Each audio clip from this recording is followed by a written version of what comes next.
Good evening, I'm Sharda Harrison, and I'm your host for tonight's episode of From the Living Room, brought to you by the National Arts Council as a new series in the hopes to bring you Singapore arts culture anywhere. Now, on the show, we'll be meeting Singapore-based artists who will be performing off stage and on camera from their living rooms for us to your living room. Every weekday night, we'll be coming to you with fresh performances from our Singapore-based artists, from the likes of classical music, fusion, ethnic, to contemporary and traditional dances. It is completely new and completely exciting. Now, because our theatres and our concert halls take a brief interlude, it really does not mean that arts has to die. In fact, arts still lives on. And I'm so excited and happy to be able to say that, and really happy to be able to host this episode of this show today. So if you're tuning in for the first time, hey, relax, sit back. I've got a wonderful guest on tonight. I'm so excited to interview him. And without further ado, I'd like to introduce the amazing, talented Bada. Hi, Bada. Hi, Sharda. How are you? I'm so happy to meet you. I've heard all about you. Well, firstly, because because I'm interested in traditional Malay dance, and I know that you contemporize it. Yeah. So this is really something that I'm looking forward to. And I also noticed you're wearing a batik shirt, which is very nice. Yes. Thank you. You look nice too. Oh, thank you. I dressed up for you, of course. Oh my God. So let's get down to it. Can you tell me about your background in dance? Okay. I started dance in primary school and I was forced to dance. I was in sports. I was in softball. So there's one day that my teacher needs a lot of some boys to help with the dance. So, hey, you come to the hall lah. So I thought I was being punished. So the next moment I was like supposed to dance with the girls. So I'm like, oh, okay. So I got interested. I got well interested. So I continue on juggling with two CCAs, sports and dance. So when I was in secondary school, that's where I met Mr. Osman Hamid. And I continued dancing in secondary school. I was in band. I'm not a music kind of person, so I don't like it. I quit. So I joined dance. I pursued dance. So Mr. Osman introduced me to People Association Talents. That's where I'm like, hey, there's something bigger out there. I'm interested to know. I'm interested to learn. So up till now, I'm still pursuing dance. Yeah. Wow, that is an amazing story. Really. Yeah. And I'm so glad that you met, your dance mentor, Mr. Osman, at such a young age. Yes. Well, thank you for sharing your background with us. But how did you, during these times, as we know, as COVID-19, it's difficult to kind of be able to continue our practice. And I'm feeling that as an actress as well. So how do you keep dance alive in you during times of COVID-19? For me, now we could not practice together. We cannot practice physically. So we are taking things online. So everything has to do online. So in terms of practicing dance, I came up with together with my friends and revisit our past works online. So I would ask them to practice. Hey, let's revisit this item. Let's practice this and let's show. It's not, we are not practicing for a performance, but we are practicing on understanding why we revisit this item. Understanding the ideology, how we create. So we share a lot. Yeah. So in terms of practicing, I think we don't practice our body much, but we practice our mind. So I told my dancers, like, let's try to be much. I'm looking for a thinking dancer than a dancer who can do anything.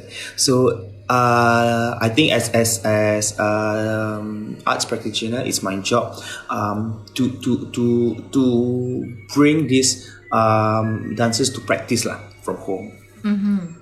Yeah. Well, that's such a revelation to discover during this time. I mean, I know that's why NAC created this show as well, to kind of, that culture doesn't die. And I love that you've created, seen a new perspective of your art from the body to kind of intellectualizing why you do what you do. So on that note of intellectualizing why you do what you do, your work here is taking the old and refreshing it with the new. Yes. Right? Correct. So I'm assuming that is traditional Malay dance and you are contemporizing it. But that's my assumption. Can you take me through what you mean by this? This is a synopsis of your show, of your performance tonight. Yeah, okay. I grew up watching all these pyramid films, so I was like quite interested on how he created his work, and some of his songs are very, very, very nice, really nice. And also, I think the idea of taking it old and refreshing it new has already happened back then.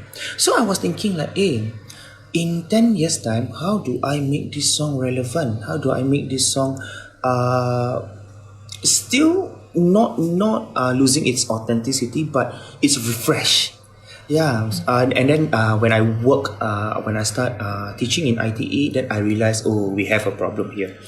The dancers are much more interested with other genres of dance, but not traditional Malay dance. And I think it's my job to like, hey, you know what? Let's do something to hybridize this. Let's take the old, let's take what you like, the new, and let's find a negotiation in between. And how do we go from there? Yeah. So hence that's the synopsis that I'm sharing with all of you. No, I think it's so important because, a lot of us always say, the old and the new, and it becomes a very generic statement. But to actually really go back, and I love that you brought up P. Ram Lee, because in some sense, he was a contemporary of his time. Yes. But the subjects he worked with was, so embedded in the Malay culture that he was encapsulating history through his films and music. So I'm so happy to hear that. I always my heart it beats faster when I meet artists like you, because it's very important work, I feel. So today you're going to introduce us to two pieces. What are the titles of these pieces? One of the title, the first piece that I'm going to show you is a traditional piece in Malay dance. It's called Serampang 12. It was created long ago in Sumatera Barat, Medan, from Sauti, Guru Sauti. It was brought into Singapore and we learned, and I think all Malay dancers take this Serampang 12 is one of the basic of the dance. So I'm going to share with all of you. Please pardon me because of my techniques, because we are... I'm getting old and my body is in pain. So I'm just going to share with you. I'm just going to share with you the piece called Serampang 12. Okay, really looking forward to it. Yes, thank you. Okay, I'm going to get to prepare. All right, see you. Okay, see you. So excited to watch his dance.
Wow, that was so regal, and the rhythm and the footwork and the hand gestures. It was like, hi, Bada. Hi, I'm back. Yeah, I'm sure. I mean, are you sweating? Because it looked like such a royal dance. Like it was so elegant. You know, I think the word is like elegant, or the Malay say halus, so smooth. Halus, yeah. And lembut, yes. Lembut, yeah, it was so beautiful to watch. Yeah. So can you tell us? Of course, I mean, I really, really, I love this kind of dance because it comes from the old, right? Yes, and it's correct. in that sense, it's like ancient movements that has been passed on from generation to generation. This is the truth, right? What does serampang mean? Okay, serampang, the word appropriately used for serampang is to identify fast-moving dance. It's a fast-moving dance or fast-moving rhythmic pattern. So serampang is often used not in dances but it's also in music. So Serampang 12 was one of the traditional dances from North, I apologize, it's North Sumatra, that was created by Sauti. So this dance is very interesting. Why I really like this dance? Because it has a backstory. It has to be performed in pair. But what I show you that I'm doing a solo. So this dance has 12 steps or 12 ragam. Ragam is dance movement. So it talks about from meeting eye to eye, a guy and a girl, and after the 12 steps, it becomes a marriage. So it's about courtship, it's about love, it's about meeting each other and hey, I want to get to know you. Yeah, so it's very interesting that's the thing that I think when we learn traditional dance, it has a backstory. You know, it's quite interesting. Yeah. Like, hey, this is so. It's very nice. Yeah, correct. And what exactly is traditional Malay dance? We've been bouncing this term around since the start of our conversation. What is it in your words? Okay, in my perspective, traditional dance. Let's talk about the aesthetic of it. Like we see, the aesthetics of Malay dance is very traditional dance is very straightforward, and the floor work is very linear, front, back, side, and what I think that a traditional dance is there is no need for how to say there's no need for something fancy. It's just very simple, straightforward. Yeah, and it's very clear because you can see the gaze. There is the understanding of the gaze, the eyes, the hand gesture. It is made important that this hand gesture with this kind of body way. So it's very straightforward. Yeah. That's for me lah. No, I adore that. In your methodology, you talk about giving traditional dance these new impulses. Because I suppose with traditional dance, like you said, it's simple, it's locked in a form, and it's passed on, orally or through practice for generations and generations. So I suppose I'm assuming it doesn't really change. So when you talk about your impulses that you're sort of giving to this form, can you expand on that for me? Okay, I think it boils down to the Singapore Malay dance ecosystem and culture itself lah. Alright, I think Singapore, as we know, that is a port, and we take many influences from other cultures. So you see the Malay dance techniques and forms has some similarities to the Chinese dance and the Indian dance. So the idea of contemporary impulses at this time is how do we create traditional dance or movements to be much more refreshing with time, with space.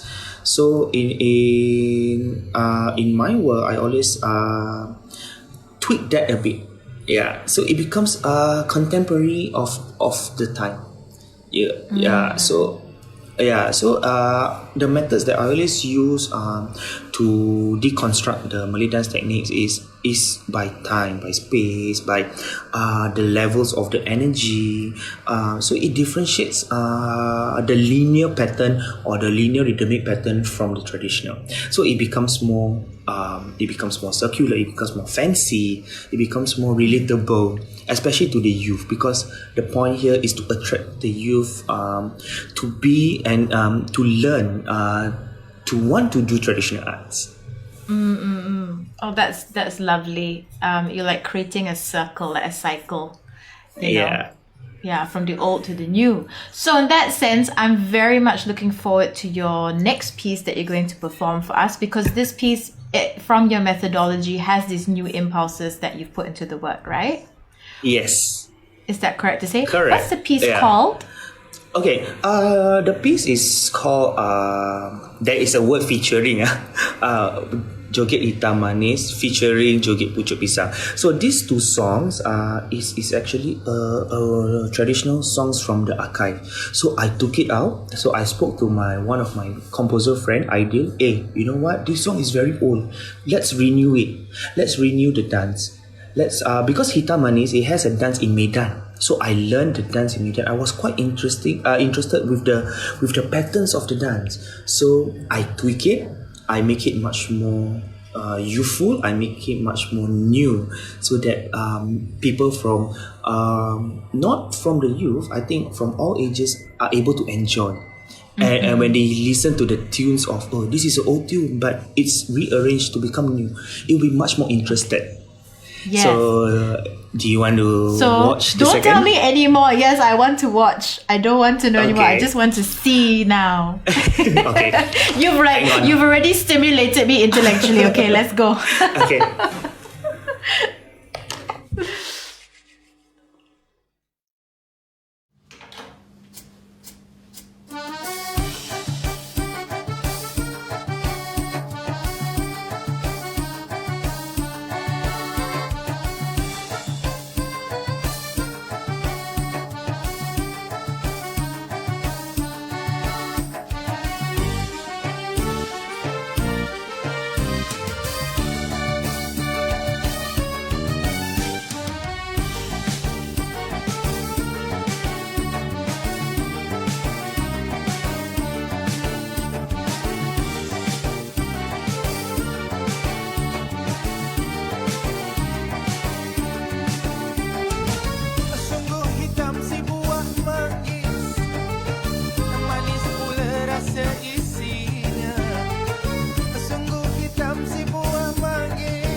Wow, that was really different.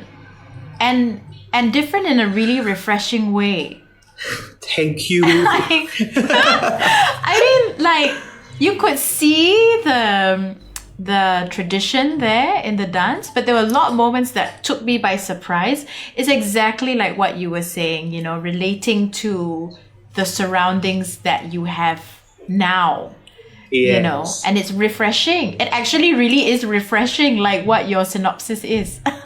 Thank you. So, wow, very interesting. Just about what is the second piece like about? I know you explained it briefly just now. Okay, in my piece, right? For my piece, right?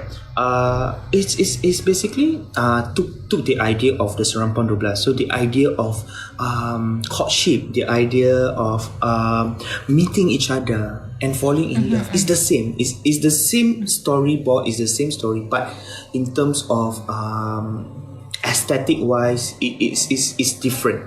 Yeah, it's much more circular. It's much more contemporary in a sense. Yeah. Yeah, I noticed like I really like the sweeping circles because it really throws you off. And in that sense, like, you know, the first piece was really mesmerizing, almost hypnotic. And then the second piece just grabs you at certain moments, then throws you back into the, like what we said, you know, the lembutness. Yes, the lembutness. The lembutness. But I keep doing this because I'm trying to follow you, but really cannot make it. Don't know what I'm doing. This one's Balinese dance, I think. And I was very fascinated. I was very fascinated by the gestures and the footwork and the rhythm, right? So, yes. The second piece, what is it called again? Hitam Manis, Joget Joget Hitam Hitam Manis, Manis and Pucuk Pisang. Yeah, I mean, it's like there was a rhythm and then it throws you off and it goes back into the rhythm. And the first piece was very much, there was a standard rhythm throughout. Is there any sort of meaning behind these gestures, the footwork and the rhythm? I can teach you one of the generic meaning lah. Okay, like you your hand from here, you take and you throw it back. This is called the petik. The petik. Yeah, so it means like this is what the old people always say. It's in the old village that the girls like to pick up flowers and they wear it. Yeah, so that is one of the gesture which is generic and it's evergreen till now. Yes. I love it. I'm going to use this for rest of my life. So what you're saying is every piece of footwork, even the rhythm and the gestures all have a certain meaning. Nothing is superfluous. No. Wow. Okay, can we try this one more time? Just see if I'm doing it right. And maybe the viewers can join in as well. So we take our hand out like this. Yes, correct. Then we and pick up the it. imagine. Oh, bring it in. Yeah. And then pick it up and roll it over and yeah, you can put it near to your ears. Yes. Hi, hello, apa khabar? Yeah. I love it. What about a male gesture? Because this one's really feminine, right? Do you have anything that's more masculine? Male gesture is always reflective of the martial art, the silat. Okay, that we have one here, which is, you see this L shape? Yeah, it's called the pagar. The pagar. Yeah. A pagar means gate. Okay. This is to protect you. When someone is attacking you, this will protect your body and your soft parts of your body so you won't get hurt. So when someone is attacking you, this is the pagar. I see. It really looks like a gate actually now when you say it. Correct. Yes. And when you dance, you bring out the pagar like that. Correct, yes. It's also to show the manliness of a man lah. Yeah, I love it. Yeah. Oh, very nice. Oh, thank you so much. I just feel like my whole brain and my body is brimming with new knowledge. And I love knowledge. And I think this kind of, knowledge that's passed down from our grandfathers and our great-great-great-grandfathers is very important. And I think I know that you are embodying that as a performer, and as an artist. So thank you so much for sharing that ancient wisdom with us.